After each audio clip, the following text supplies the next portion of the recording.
हाँ बेटा, अब हम देखते हैं क्वेश्चन नंबर 12। क्वेश्चन नंबर 12 भी टोटली किस पे बेस्ड है? ये भी इंडक्शन पे बेस्ड है, प्रिंसिपल ऑफ मैथमेटिकल इंडक्शन। देखिए यहां पे भी हम पहले क्या करेंगे, n की जगह 1 रखेंगे और चेक करेंगे LHS RHS इक्वल है या नहीं है। अगर इक्वल है इसका मतलब ये n इक्वल टू 1 के लिए ट्रू है। फिर हम n इक्वल्स टू k के लिए चेक करेंगे, चेक नहीं करेंगे, n इक्वल टू k के लिए हम मानेंगे कि ये ट्रू है और n इक्वल टू k के लिए हम इसको ट्रू मानेंगे और n equals to k plus 1 के लिए हम इसको ट्रू ला के बताएंगे। अगर हमने माना n इक्वल टू k के लिए ट्रू है और n equal to k plus 1 के लिए ट्रू आ गया, इसका मतलब क्या है कि ये हर n की वैल्यू के लिए ट्रू है, क्योंकि 1 के लिए है, k के लिए मान लिया, k प्लस 1 के लिए लाके बता दिया। अब आप सोचो k1 रखा तो k प्लस 1 मतलब 1 के लिए ट्रू है तो 2 के लिए ट्रू हो गया। फिर ऐसे ही चेन चलती गई, 2 के लिए ट्रू है तो फिर k प्लस 1 3 के लिए ट्रू हो गया। तो ऐसे करते करते ये हर नेचुरल नंबर के लिए ट्रू हो जाएगा।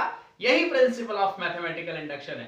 तो आइए हम पहले Pn एज्यूम करते हैं। लेट Pn जो स्टेटमेंट है वो मैंने क्या बोल दिया, a b की power n equals to b की पावर n इंटू a। अब सबसे पहले मैं क्या करूंगा, n इक्वल्स टू 1 रखूंगा। Let n equals to 1, so P1। अब जो P1 स्टेटमेंट है वो क्या हो गया, a b की पावर 1 b की power 1 into a। It means ab equals to b है जो कि गिवन कंडीशन है। तो n इक्वल्स टू 1 रखने पे ab इक्वल्स टू b आ गया। इसका मतलब n इक्वल टू 1 के लिए ट्रू है, देयरफॉर P1 इज ट्रू। अब जब P1 के लिए ट्रू है तो अब हम क्या रखेंगे, let n equals to k। अब pk क्या हो जाएगा, pk, आमिर खान को याद करो। तो pk क्या हो जाएगा बेटा, a b की power k equals to b की पावर k इंटू a। मैंने n इक्वल्स टू k रखा, pk फाइंड किया। अब मैंने माना लेट pk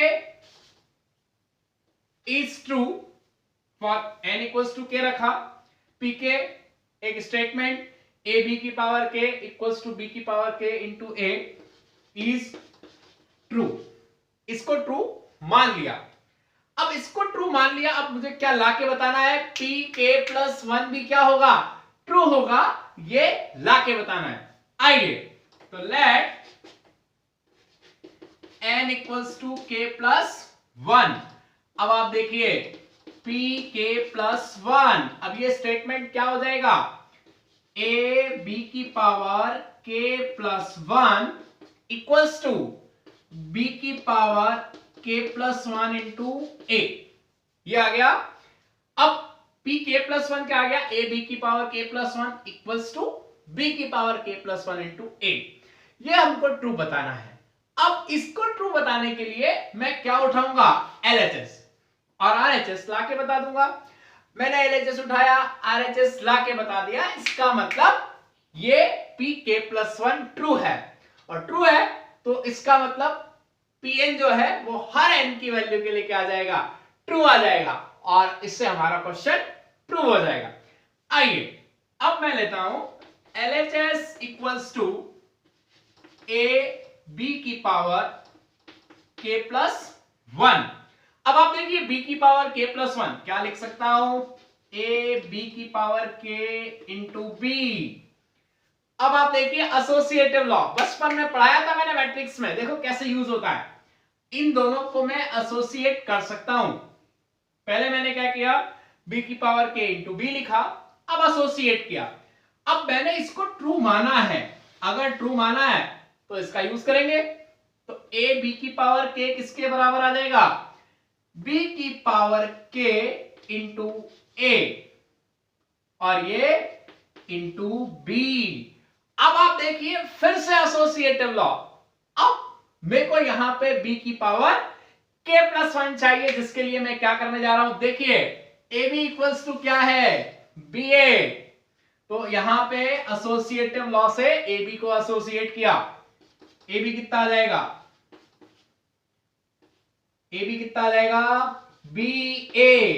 एसोसिएटिव लॉ, पहले ए बी को एसोसिएट किया और A B equals to B, given है, इसको अप्लाई किया। अब आप देखिए कि यहां पे b की पावर k, b और a, अब मैं चाहूं तो इन दोनों को एसोसिएट कर सकता हूं। तो अल्टीमेटली क्या हुआ, a b की पावर k प्लस 1 किसके बराबर आ गया, b की power k plus 1 into a, जो कि क्या है, RHS है। इसका मतलब that is pk plus 1 is true, और pk प्लस 1 ट्रू आ गया। ओके, अब pk प्लस 1 ट्रू है, hence pn is true, pn is true for all n belongs to natural number। अब pk प्लस 1 ट्रू है, इसका मतलब क्या हुआ, pn भी ट्रू है। और किसके लिए ट्रू है, सारे नेचुरल नंबर्स के लिए। यही हमको मैथमेटिकल इंडक्शन में यूज करना होता है, p1 pk और pk प्लस 1 को ट्रू लाना होता है। और अगर ये ट्रू है, pn हमेशा ट्रू होगा, और ट्रू है इसका मतलब ये दोनों हमेशा हमेशा के लिए क्या हो गए, बराबर हो गए। लेकिन ये क्वेश्चन अभी कंप्लीट नहीं हुआ है, इसने आगे और बोला है कि अगर आपने ये बता दिया है, अब ये बताइए। चलिए हम अब इसके पास चलते हैं। ये आप देख लीजिए क्वेश्चन, ये वाला पार्ट मैंने यहां पे प्रूव कर दिया है। अब हम इसके पास चलते हैं, इसको वेरीफाई करते हैं। आइए,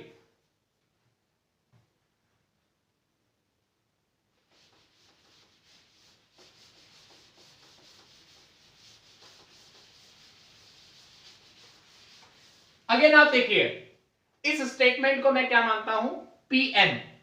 तो Pn क्या हो जाएगा इस बार, a b की power n equals to b की पावर n इंटू a की पावर n। हमेशा की तरह मैं क्या रखूंगा, let n equals to 1। P1 को चेक करेंगे, P1 स्टेटमेंट क्या है, a b की पावर 1 कितना आएगा, सॉरी, a की पावर n b की पावर n। तो a b equals to a b, इसका मतलब क्या है कि P1 ट्रू है, P1 क्या है, ट्रू है, a b equals to a b होता है। Therefore P1 is true। Now अब हम क्या करेंगे, let n equals to k। अब हम क्या फाइंड आउट करेंगे, pk क्या हो जाएगा, a b की power k equals to a की पावर k इंटू b की पावर k। अब इज ट्रू, इसको मैंने क्या मान लिया, ट्रू मान लिया। अब मैं किसको ट्रू लाके बताऊंगा, pk प्लस 1 को। आइए, तो let n equals to k plus 1 और pk प्लस 1 क्या हो जाएगा, a b की पावर k प्लस 1 क्या हो जाएगा, a b की पावर k प्लस 1, a की power k plus 1 into b की पावर k प्लस 1। अब अगर इसको वेरीफाई करना है, आप LHS लीजिए और LHS ला के बताइए, तो ये वेरीफाई हो जाएगा। आइए हम इसको ट्रू बताने के लिए LHS उठाते हैं और RHS ला के बताते हैं। तो ये LHS बराबर क्या आएगा, a b की पावर k प्लस 1 क्या हो जाएगा। अब मैं इसको ऐसे लिख सकता हूं, a b into A B, okay, क्योंकि ए बी की power k into A B की पावर 1 क्या हो जाएगा, ए बी की पावर के प्लस 1।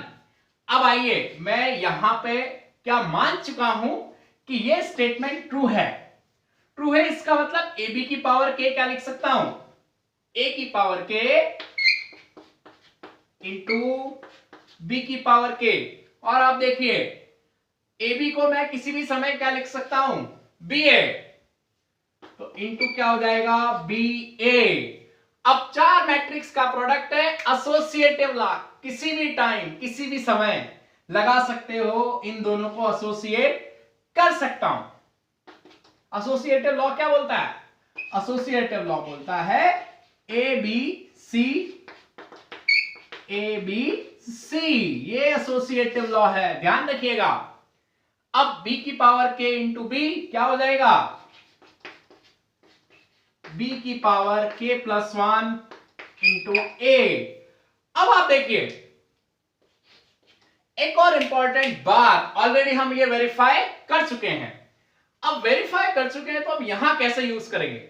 अगेन आप देखिए मैं एसोसिएटिव लॉ लगाता हूं, ये लगाया एसोसिएटिव लॉ, b की पावर k प्लस 1, ये देखिए b की पावर n इंटू ए इंटू बी की पावर n।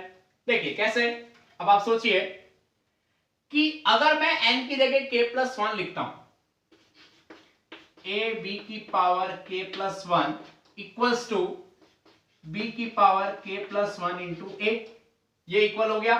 देखिए अब यहां पे b की पावर k प्लस 1 इंटू जो a है उसको मैं a इंटू बी की पावर k प्लस 1 लिख सकता हूं। देखिए मैं इसको लिख लेता हूं क्या, a की पावर k, इसको क्या लिख लेता हूं, a इंटू बी की power k plus 1, a into B की power k plus 1। Again associative law, यहां पे इस प्रॉपर्टी को मैं ऑलरेडी वेरीफाई कर चुका हूं, इसलिए इसका यूज कर सकता हूं। बस यही की पॉइंट है कि यहां पे b की पावर k प्लस 1 इंटू ए को क्या लिखना, a इंटू बी की पावर k प्लस 1, और लिखने के बाद क्या लगाना, एसोसिएटिव लॉ, तीनों का प्रोडक्ट है, किसी भी दो को एसोसिएट कर सकता हूं। अभी मैंने इसको एसोसिएट कर दिया, ओके। अब यहां पे आपको बस यही ध्यान रखना है, एक तो एसोसिएटिव लॉ, दूसरा कि ये प्रॉपर्टी मैं वेरीफाई कर चुका हूं, इसको यूज कर सकता हूं। आइए, तो इसका मतलब क्या हो गया, a की पावर k प्लस 1 इंटू क्या हो गया, b की पावर k प्लस 1, मैं ये लेके चला था और ये आ गया, has pk plus 1 is true. pk plus 1 क्या है, ट्रू है, और अगर ये ट्रू है तो that is pn is true for all n belongs to natural। इसका मतलब Pn ट्रू है, और ट्रू है तो a इंटू बी की पावर n बराबर a की पावर n इंटू बी की पावर n होगा, और ऐसे ही हमने ये ऑलरेडी बता दिया है। तो इस क्वेश्चन के दोनों पार्ट आप ध्यान रखिएगा।